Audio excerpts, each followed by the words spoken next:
Welcome to another deep dive. We are so glad to have you with us today.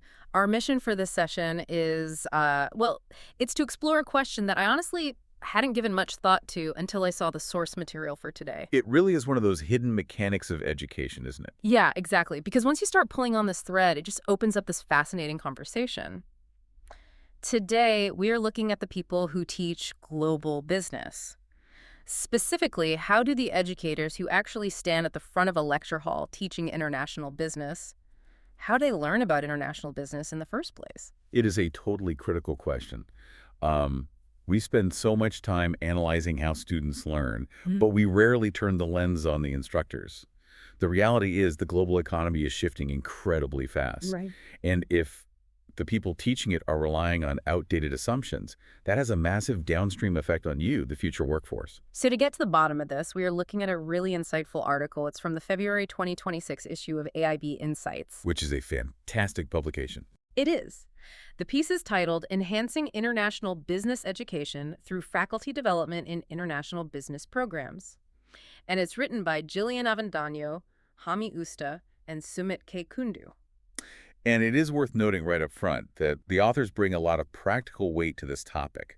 They represent institutions like Florida International University and the University of Tampa. Yeah, they know what they're talking about. Exactly. They are writing this to inform other educators and program organizers about how to actually get out into the world, step away from the podium, and gain real context-based experience. Okay, let's unpack this. The core problem laid out right at the beginning of this article is something that, honestly, any professional can probably relate to.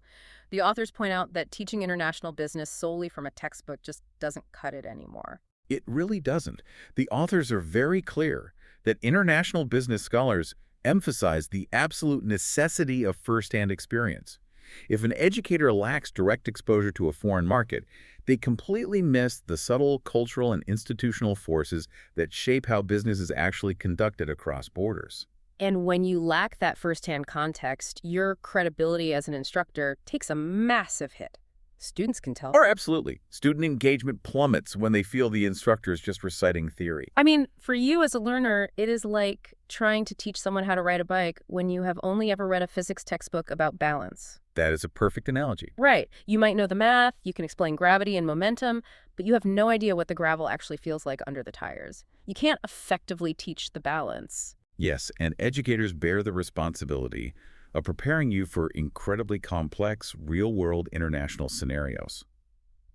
But the harsh reality in academia is that many educators just lack the specific skills, the direct experience, or even the institutional funding to develop learning activities that expose students to these global dynamics. So how do universities actually structure that development? Because they can't just send a professor to another country and cross their fingers, right? No, it has to be deeply intentional. The article references a foundational framework from a researcher named Riegel, dating back to 1987. It gives us 5 distinct pillars of faculty development to give this a clear structure. Okay, let's break those down. What are the 5 pillars? The first 2 are probably what you would expect. Number 1 is instructional development, which is simply about teaching skills and finding innovative ways to deliver information. Right, becoming a better teacher. Exactly. Number 2 is professional development, which in the academic world means enhancing research skills, becoming a better scholar. Makes total sense. What is the third? The third is career development. This focuses on preparing the individual for advancement, like gaining tenure or taking on leadership roles. But the final 2 pillars are where it gets really interesting when we talk about international travel. Okay. Number 4 is personal development, which is all about interpersonal skills and individual growth, broadening your own worldview. And number 5 is organizational development, which stresses the value that all of this individual growth brings back to the institution itself. Now, I can definitely see how teaching and research get funded, but it seems like a university finance department might push back on paying for an overseas trip just for a professor's personal development. It is a common hurdle, but the argument here is that in international business, personal development is inextricably linked to organizational development. When a faculty member confronts their own cultural biases, they become a more nuanced researcher and a much more credible teacher. And that benefits the university. Precisely. It boosts the university's reputation, builds global partnerships, and attracts better students. The personal growth is the engine for the organizational value. So those 5 pillars are the goal, but the article notes that long-term overseas assignments, like a professor living abroad for a year, are incredibly valuable, but just not feasible for everyone. Right. People have families, mortgages, heavy teaching loads. So what are the alternatives? If a university wants to internationalize its staff without sending everyone away for a year, what do they do? There are a few highly accessible methods. You can host international colleagues on your own campus. You can run workshops specifically focused on curriculum internationalization. And the article also mentions having faculty members accompany student study abroad programs, right? Yes, which is a great dual-purpose strategy. Hmm. But the authors really focus their attention on a highly structured solution designed to hit all 5 of those development pillars in a short amount of time. Which brings us to the main subject of today's deep dive, FDIB programs. That stands for Faculty Development in International Business. And these are heavily tied to cyber, which are centers for international business education and research. What's fascinating here is the sheer scale and strategic intent behind these programs. There are currently 16 cyber centers located at universities all across the United States. 16 of them. Yes. And their underlying purpose is to promote U.S. competitiveness in the global market. The idea is that if U.S. educators are deeply immersed in how the rest of the world does business, the students will be better prepared to compete globally. The diversity of the programs these centers offer is really striking. The article lists some specific examples to show just how specialized global business has become. For instance, the University of South Carolina focuses its FDIB program on sub-Saharan Africa. The University of Colorado targets the Philippines and Singapore. George Washington University goes all in on the Nordic countries. And you even have schools teaming up, like Loyola Marymount and Florida International University, running a collaborative program in South Korea. That specialization is absolutely key. You cannot teach global business as a monolith. Doing business in the Nordics requires a completely different understanding of labor laws and sustainability than doing business in Southeast Asia. And that need for deep specialized knowledge leads us directly into the major case study of the article. We are zooming in on a specific FDIB program in India, run by FIU and Brigham Young University. They have been running that one since 2008. Yes. So why choose India as the primary focus for an immersive faculty program?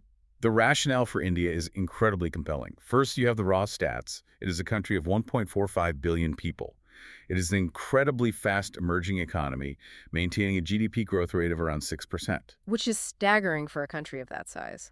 It really is. Yeah. And it is the world's largest secular democracy. But economically, the pivotal moment the article highlights is the launch of India's economic liberalization in 1991. For those of us who might need a quick refresher, what did that 1991 liberalization actually entail? Before 1991, India's economy was highly protectionist. Businesses needed extensive government approval for almost everything. But facing a severe financial crisis, the government had to open the doors. They deregulated industries and welcomed foreign direct investment. It was a massive pivot from a closed economy to an open market. And understanding that specific transformation is essential for anyone trying to teach global market dynamics today. Exactly. So we know why they go to India. Now, how do they actually execute this? Because the article describes a highly structured 10-day immersion breakdown. They don't just put these professors in a hotel conference room for a week. Not at all. The logistics are wildly ambitious. Let me just list the geography they cover in 10 days because it is amazing. They hit the north, south, east, and west. They visit Mumbai, Bengaluru, New Delhi, Hyderabad, Goa, Jaipur, Kolkata, and they even make a trip to the Taj Mahal in Agra. It is a deliberate mix to capture the internal diversity of the country. And it is not just driving past buildings. Let's talk about the cultural tours first. The article paints a very vivid picture. They are riding a rickshaw in Old Delhi. They are exploring the Elephanta Caves in Mumbai. They are walking through Kolkata's bustling flower market. And those aren't just tourist activities. Tying it back to the 5 pillars, this directly serves the personal development pillar. It builds a visceral, sensory appreciation for the environment. You simply cannot understand the supply chain of a local Indian business if you have never experienced the physical infrastructure or the daily life of the city it operates in. That makes a lot of sense. Then you have the academic visits. They are connecting with researchers at AACSB-accredited schools. Which is the global gold standard for business education. Right.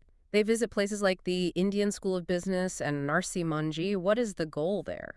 This feeds the professional and organizational pillars. By meeting face-to-face, they establish joint research projects and institutional partnerships. It even opens the door for COIL. Ah, yes, COIL.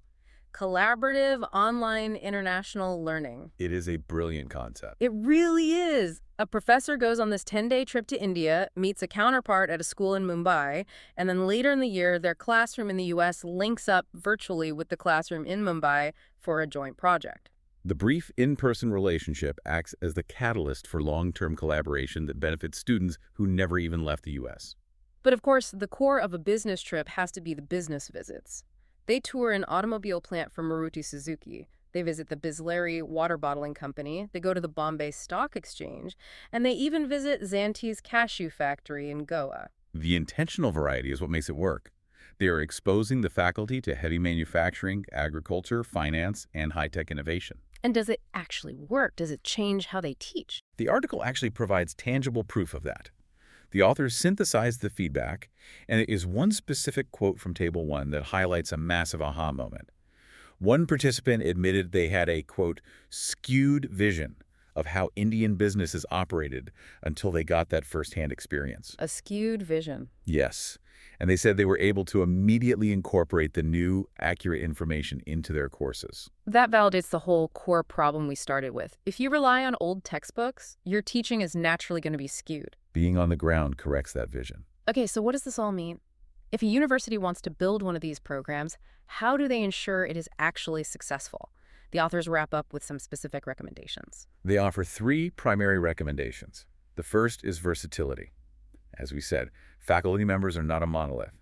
A successful program must mix the cultural, the academic, and the business visits so that every participant finds value, whether they focus on teaching, research, or service. The second recommendation is regional diversification. The authors point out that massive countries like India, China, or Brazil are not monoliths either. Cultural values vary wildly within them. You cannot visit New Delhi and claim you understand the entire Indian market. So organizers must deliberately rotate regions in successive trips to build a nuanced understanding over time. And the third recommendation, which seems like the hardest to pull off, is securing access to senior management. It is notoriously difficult. Just walking around a factory floor is fine. Yeah. But to gain actionable insights, the visiting faculty need to ask strategic questions directly to the decision makers. There is a perfect anecdote in the source material about this. During a visit to an Indian bus manufacturing plant, the head of the facility actually accompanied the group. Yes, and one of the educators asked about their internationalization strategy. Where were they planning to expand next? And the executive's answer was so surprising. The executive revealed they actually prefer expanding into emerging markets rather than developed ones. And the reason was that developed economies simply have too many extensive regulations. If we connect this to the bigger picture, this is the exact kind of nuanced, practical knowledge you can only get by being in the room. A textbook might imply that expanding into a wealthy, developed economy is always the ultimate goal. Because of the profit potential. Right. But the reality on the ground, spoken by the person running the plant, is that the heavy regulatory burden in developed nations can wipe out those margins. That is a live, shifting strategic reality. That professor can walk into their classroom the next week and completely update their students' understanding of global expansion. They are teaching the current reality of the market. So, to bring this all together for you, our listener, the overarching takeaway from this deep dive is that firsthand, immersive experience is completely irreplaceable.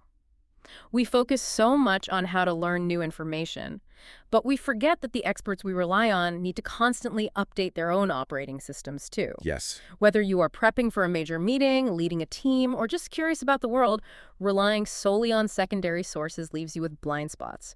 Real credibility requires stepping into the actual context. This raises an important question, though, a thought to really chew on. Let's hear it. If the very experts who teach global business must constantly travel, immerse themselves in unfamiliar environments, and speak directly to local leaders just to ensure their knowledge remains accurate, how often are you deliberately stepping outside your own professional or cultural bubble to update your own mental textbooks? Wow, updating our mental textbooks. That is a phenomenal thought to leave on. Thank you so much for joining us on this deep dive. We hope it gave you some incredible insights to carry forward. Until next time, keep exploring.